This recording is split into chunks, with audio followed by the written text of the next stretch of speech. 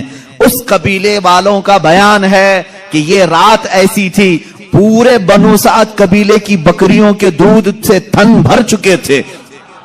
سارے قبیلے والوں کی بکریوں کے تھن دودھ سے بھر چکے تھے. حلیمہ سعدیہ کہتی ہیں جب میں بچے کو گھر میں لے آئی تو عجیب سی راحتیں اور برکتیں اور ہوائیں چلنے لگی. لوگوں نے محسوس کیا آج تک بنو سعد قبیلے میں ایسی خوشگوار ہوائیں آئی نہیں تھی، لیکن لوگوں نے بعد میں یہ محسوس کیا یہ حلیمہ سعدیہ کے گھر جو بچہ آیا ہے اسی کی برکتیں ہیں. ایک کے بعد دیگرے لوگوں نے معجزے دیکھے بھی.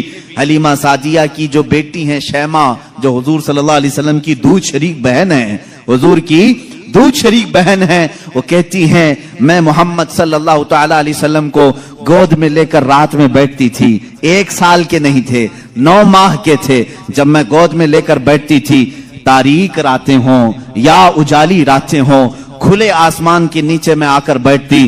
محمد عربی صلی اللہ علیہ وسلم کی پرورش میں حلیمہ کا گھرانہ لگا ہے. کہتی ہیں ہم مالدار نہیں تھے، کھیل کھلونے والی چیزیں ہمارے گھر نہیں ہوتی تھی، لیکن شیمہ کہتی ہیں جب محمد میری گود میں ہوتے رات کو 14ویں کا چاند چمک رہا ہوتا اور محمد صلی اللہ علیہ وسلم گود سے انگلی کو یوں اٹھاتے، چاند ادھر چلا جاتا، کبھی چاند ادھر جاتا. گود میں انگلی جس طرف کرتے وہ چاند ادھر ہی جھک جاتا تھا. اعلیٰ حضرت امام عشق و محبت فاضل بریلوی رضی اللہ تعالیٰ عنہ یوں فرماتے ہیں چاند جھک جاتا ادھر، انگلی اٹھاتے مہد میں، کیا ہی چلتا تھا اشاروں پر کھلونا نور کا، کیا ہی چلتا تھا اشاروں پر کھلونا نور کا. صبح طیبہ میں ہوئی بٹتا ہے باڑا نور کا، صدقہ لینے نور کا آیا ہے تارا نور کا. عزیزان گرامی کھلونا بنا ہے کون؟ جس سے پوری دنیا آج تک کھیل نہ سکی، وہ محمد عربی صلی اللہ علیہ وسلم کا کھلونا بنا ہے. یہ میرے آقا صلی اللہ علیہ وسلم کے معجزات گود کے معجزات ہیں، گود کے معجزات ہیں. اب میں یہاں پر ایک بات یہ بتانا چاہتا ہوں، ان لوگوں کے ذہن کو میں صاف کرنا چاہتا ہوں جو لوگ یہ کہتے ہیں حضور صلی اللہ تعالی علیہ وسلم 40 سال کے بعد نبی بنائے گئے، 40 سال کے بعد نبی بنائے گئے. بہت سارے لوگوں نے کتابوں میں بھی لکھ دیا. میرے عزیز بات کو سمجھا کرو، نبی بنائے گئے یہ جملہ توجہ، اور ہمارا عقیدہ یہ ہے 40 سال کے بعد حضور نے اپنے نبی ہونے کا اعلان فرمایا. نبی بنائے گئے الگ چیز ہے، وہ نبی کب بنائے گئے تھے یہ خود رسول پاک سے پوچھو، آپ کب نبی بنائے گئے تھے؟ ان کی کتابوں سے نہ پوچھیں گے، ہم حضور سے پوچھتے ہیں. میرے آقا فرماتے ہیں کنت نبیا وآدم بین الماء والطین، میں تو اس وقت بھی نبی تھا جب آدم کو پانی اور مٹی میں گوندھا جا رہا تھا. آدم علیہ السلام کے خمیر کو گوندھا جا رہا تھا، اس وقت بھی میں نبی تھا. یہ اللہ کے حبیب صلی اللہ علیہ وسلم نے فرمایا. اور یہ لوگ کہتے ہیں 40 سال کے بعد نبی بنائے گئے. اچھا چلو ٹھیک ہے، اس حدیث کو اگر نہیں مانتے، معجزہ کب دیا جاتا ہے؟ معجزہ کب دیا جاتا ہے؟ جب نبی اپنی نبوت کو ظاہر کر دے، اسے لوگوں کو قائل کرنا رہتا ہے، ایمان کی طرف بلانا ہوتا ہے، اپنی حقانیت کی دلیل پیش کرنی ہوتی ہے، تب نبی معجزہ دکھائے گا. یہاں محمد عربی صلی اللہ علیہ وسلم گود میں جو معجزے دکھا رہے ہیں، حلیمہ سعدیہ کے گھر جو معجزے دکھائے جا رہے ہیں، تمہارے قول کے اعتبار سے 40 سال کے بعد نبی ہوئے تھے نا، تو معجزے تو 40 سال بعد دکھنا چاہیے. حلیمہ سعدیہ کی گود میں جو معجزے دکھ رہے ہیں، اس سے پتا چلتا ہے وہ پیدائشی نبی تھے. اعلان کا حکم 40 سال کے بعد اللہ نے دیا. وہ نبی نبوت لے کر کے دنیا میں آئے. عزیزان گرامی، یہ معجزات کی ابتدا حلیمہ سعدیہ کے گھر سے ہوئی، اور اس کے بعد 1 2 نہیں کئی معجزے. حلیمہ سعدیہ رضی اللہ تعالی عنہا کی بیٹی شیمہ کہتی ہیں 2 سال کی عمر سے پہلے ہی حضور پاک صلی اللہ تعالی علیہ وسلم عام انسانوں کی طرح بڑے نہیں ہوئے ہیں. 9 مہینے کی عمر میں تو آپ تیر چلاتے تھے اور برابر نشانے پر، اور کبھی آپ نے ہکلا کر کے بات نہیں کی جیسے بچے تتلا کر ہکلا کر بات کرتے ہیں. اللہ کے حبیب صلی اللہ علیہ وسلم نے جب گفتگو فرمائی نہایت فصیح عربی میں گفتگو فرمائی. فرماتی ہیں کہ ایک بھی ایسا ٹوٹا ہوا جملہ محمد سے ہم نے سنا نہیں. یہ حضرت حلیمہ سعدیہ فرماتی. عزیزان گرامی، شیمہ کہتی ہیں 1.5 سال کی عمر میں میرے ساتھ محمد صلی اللہ علیہ وسلم بکریاں چرانے کے لیے آ جاتے تھے، بکریاں چرانے کے لیے آتے تھے۔ وہ کہتی ہیں جب بکریاں چرانے کے لیے محمد صلی اللہ علیہ وسلم جاتے تھے جنگل میں یا صحرا میں جہاں پر بھی معاملہ، وہ کہتی ہیں میں ایک آدھ بکری کو لے کر جاتی لیکن محمد صلی اللہ علیہ وسلم کے ساتھ ساری بکریاں ہوتی۔ فرق یہ تھا کہ میں دھوپ میں چرا رہی ہوتی لیکن ہمیشہ محمد صلی اللہ علیہ وسلم پر بادل کا ایک ٹکڑا سایہ بنا رہتا تھا، ہمیشہ چھاؤں رہتی تھی، کبھی دھوپ براہ راست ان کے رخساروں کو نہیں مارتی، ان کے رخساروں پر نہیں پڑتی۔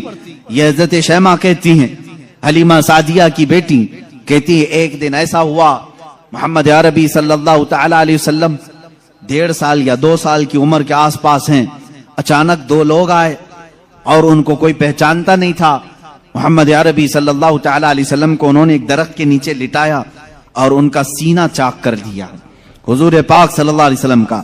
وہ گھبرائی ہوئی بھاگتی ہوئی اپنی ماں کے پاس آئی، 2 سال کی عمر تھی جب میرے آقا صلی اللہ علیہ وسلم کی حلیمہ سعدیہ کی بیٹی یا بیٹا جو حضور کے دودھ شریک تھے وہ دوڑتے ہوئے ماں کے پاس آئے اور کہا عجیب ایک بات ہم نے دیکھی محمد صلی اللہ علیہ وسلم کے ساتھ کہ کوئی انہونی 2 شخصیات آئیں، انہوں نے گرایا ہے اور سینہ چاک کر دیا ہے، اللہ نہ کرے کہ محمد کے ساتھ کچھ برا نہ ہو جائے۔ وہ گھبرائے ہوئے تھے۔ حضرت حلیمہ کہتی ہے میں دوڑتی ہوئی اس مقام پر پہنچی، جا کر کے دیکھا درخت کے سائے میں وہ آرام کر رہے تھے، کوئی لوگ نہیں تھے، کوئی شخصیات نہیں تھی۔ حلیمہ سعدیہ نے دیکھا واقعی سینے کے اوپر کچھ نشانات نظر آ رہے تھے، اٹھایا اور پوچھا کہ کیا بات ہے؟ محمد عربی صلی اللہ علیہ وسلم نے فرمایا اللہ کے 2 فرشتے آئے تھے، انہوں نے میرا سینہ کھولا اور دل نکالا، جنت سے لائے ہوئے تشت میں جو ایمان و حکمت سے بھرا ہوا تھا میرے دل کو اس میں رکھا اور اس کے بعد پھر میرے سینے پر رکھا اور پھر بند کر دیا اور وہ چلے گئے، اس لیے کہ بچپن میں آنے والی عام انسانوں کی خصلتیں اس نور خدا محبوب خدا کے دل میں کبھی نہ آئیں، انہوں نے سارے وسوسوں کو میرے پاک کر دیا۔ یہ 2 سال کی عمر میں شق صدر کا معجزہ اس کو کہتے ہیں۔ کیا کہتے ہیں؟ شق صدر، سینہ پھٹ جانے والا یہ جو معجزہ ہے حضور پاک صلی اللہ علیہ وسلم کی زندگی پاک میں 4 مرتبہ اس طرح سے ہوا، سینہ شق ہوا، فرشتوں نے آپ کا دل مبارک نکالا، جنتی پانی سے اور جنت کی نور و حکمت سے بھر دیا۔ میرے عزیزو پھر میں سوال کرتا ہوں، تم تو کہتے ہو 40 سال بعد نبی ہوئے، پھر یہ معجزہ 2 سال کی عمر میں کیسے پیش آیا؟ معجزہ نبوت کے بعد ملنا چاہیے، نبی ہونے والا اپنی نبوت کی دلیل کے لیے لوگوں کے سامنے معجزہ پیش کرتا ہے۔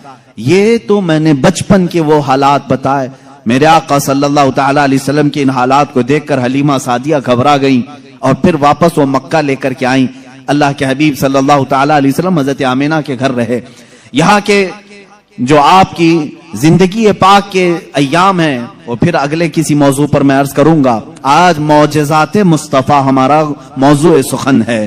اللہ کے نبی صلی اللہ تعالی علیہ وسلم کے کمالات اور معجزات بیان سے باہر ہیں، بیان سے باہر ہیں۔ کس چیز میں آپ نے معجزہ نہیں دکھایا؟ درختوں میں ہو، پتھروں میں ہو، جانوروں میں ہو، پرندوں میں ہو، مردوں میں ہو، آسمان کے تاروں، چاند، سورج میں ہو، کس چیز میں معجزے میرے آقا کے نہیں ہیں؟ ہر چیز میں۔ اور رزق میں وسعت اور برکت کے اتنے معجزے ہیں کہ پوری کتاب اس پر لکھی گئی۔ رزق میں برکت اور وسعت، اللہ کے نبی صلی اللہ تعالی علیہ وسلم نے جس چیز کو تناول فرمایا اور کسی کو دے دیا وہ ختم ہی نہیں ہوتی۔ یہ معجزہ ایک بار نہیں کئی بار پیش آیا، کئی بار پیش آیا۔ حضرت عمر فاروق رضی اللہ تعالیٰ عنہ فرماتے ہیں ایک بار 440 لوگ آئے، 440 لوگ حضور صلی اللہ تعالی علیہ وسلم کے پاس آ کر کے انہوں نے کہا ہماری مہمان نوازی کریں۔ رسول کریم صلی اللہ تعالی علیہ وسلم نے فرمایا عمر ان کو کھلاؤ۔ حضرت عمر نے کہا آقا میرے پاس ایک ہی آدمی کا کھانا ہے، ایک آدمی، یہ 440 ہیں۔ رسول کریم صلی اللہ تعالی علیہ وسلم نے ایک کھجور انہیں دی اور فرمایا جاؤ جتنا کھانا ہے اسی میں سے کھلاؤ۔ حضرت عمر کہتے ہیں میں لے گیا، 440 لوگ کھاتے رہے، میرا کھانا ختم ہی نہیں ہوا۔ وہ کھا کر چلے بھی گئے، میرا گھر پورا کھا لیا، پھر بھی کھانا باقی رہا۔ یہ رزق میں برکت اور وسعت کے ایک نہیں بے شمار معجزے ہیں میرے آقا کے۔